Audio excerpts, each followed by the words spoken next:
तो दोस्तों, एक समय की बात है, एक राज्य में एक प्रतापी राजा राज करता था।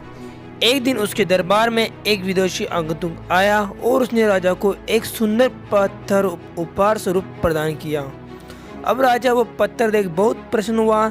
उसने उस पत्थर से भगवान विष्णु की प्रतिमा का निर्माण कर उसे राज्य के मंदिर में स्थापित करने का निर्णय लिया और प्रतिमा निर्माण का कार्य राज्य के महामंत्री को सौंप दिया।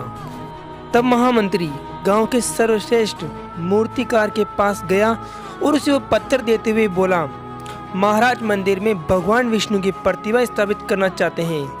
7 दिवस के भीतर इस पत्थर से भगवान विष्णु की प्रतिमा तैयार कर राजमहल पहुंचा देना। इसके लिए तुम्हें 50 स्वर्ण मुद्रा दी जाएगी।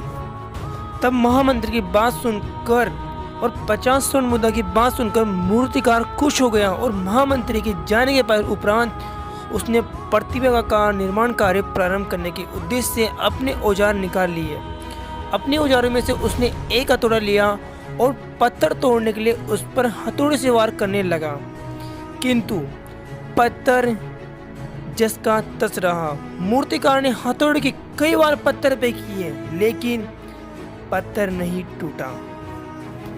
जब 50 बार प्रयास करने के उपरांत मूर्तिकार ने अंतिम बार प्रयास करने की उद्देश्य से हथौड़ा उठाया, लेकिन उसने यह सोचकर हथौड़े पर प्रहार करने के पूर्व ही उसने अपना हाथ खींच लिया कि जब 50 बार प्रयास करने पर पत्थर नहीं टूटा तो अब क्या टूटेगा, और वह निराश हो जाता है और वह पत्थर लेकर वापस महामंत्री के पास गया और उसे यह वापस कर आया कि इस पत्थर को तोड़ना नामुमकिन है, इसलिए इससे भगवान विष्णु की प्रतिमा नहीं बन सकती, और वो अपने घर चला जाता है। इसके बाद महामंत्री को बहुत दुख हुआ, लेकिन उसे पता था कि राजा का आदेश हर स्थिति में पूर्ण करना था, इसलिए उसने भगवान विष्णु की प्रतिमा निर्मित करने का कार्य उसी गांव के एक साधारण से मूर्तिकार को सौंप दिया। पत्थर लेकर मूर्तिकार ने महामंत्री के सामने ही उस पर हथौड़े से प्रहार किया और वो पत्थर एक ही बार में टूट गया।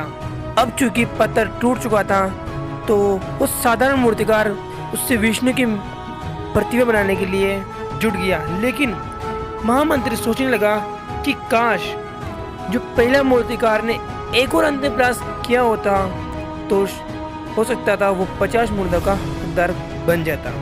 दोस्तों, हम भी अपने जीवन में ऐसी परिस्थिति से 2-4 होते रहते हैं। कई बार किसी कार्य को करने के पूर्व या किसी समस्या के सामने आने पर उसका निराकरण करने के पूर्व हमारा आत्मविश्वास डगमगा जाता है और हम प्रयास किए बिना ही हार मान लेते हैं। कई बार हमें 1-2 प्रयास में असफलता मिलने पर आगे प्रयास करना छोड़ दें कि यार इतनी देर इतनी बार प्रयास किया, अब तक हमें रिजल्ट नहीं मिला तो मैं इतना प्रयास क्यों करिए फालतू में। लेकिन आपको पता नहीं होगा दोस्तों कि अगर एक और प्रयास कर लिया था तो शायद आप जीत चुके होते।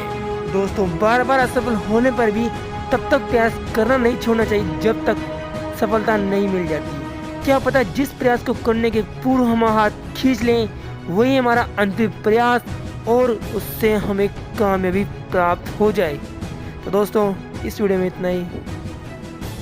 तो दोस्तों, आपको इस चैनल में हमारी मोटिवेशनल वीडियो मिलती रहेंगी, और दोस्तों अगर आपको इंग्लिश वीडियो देना पसंद हो तो हमारे दूसरे चैनल को भी सब्सक्राइब करो, इंग्लिश ज्ञान दीपांशु, लिंक डिस्क्रिप्शन में है।